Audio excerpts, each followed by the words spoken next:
If today's hearing was indeed a serious effort to protect our law enforcement, we would have government witnesses testifying before us today and fielding our questions as a committee. But that's not the case.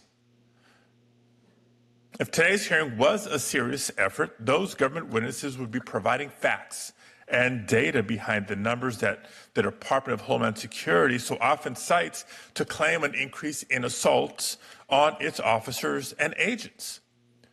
But even after repeated requests, months and months of requests from my office and from others to the Department of Homeland Security to back up their claims of is it 500%? Is it 1,000%? Now we're even hearing claims of up to 8,000% increase in assaults or death threats.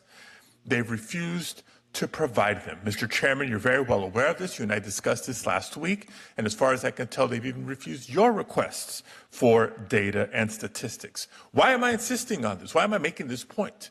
Because that data is critical.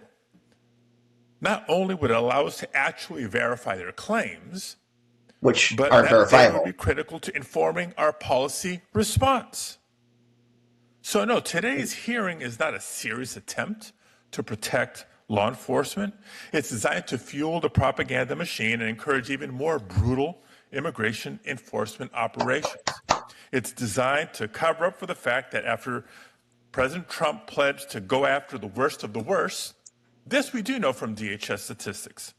Over 70% of those currently detained in ICE custody have no criminal record. If they were simply focused on those truly dangerous, violent criminals, there would be no objection, there would be no debate, there would be no discussion.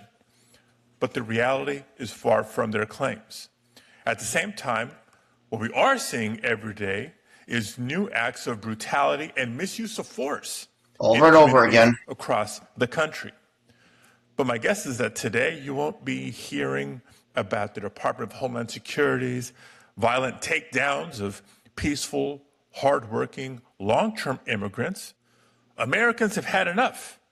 They're sick of masked agents disrespecting daycares, schools, and churches, disappearing loved ones, and intimidating our communities. Americans are demanding that we do something. So, Mr. Chairman, it's clear to me that this hearing will not be a serious or constructive conversation.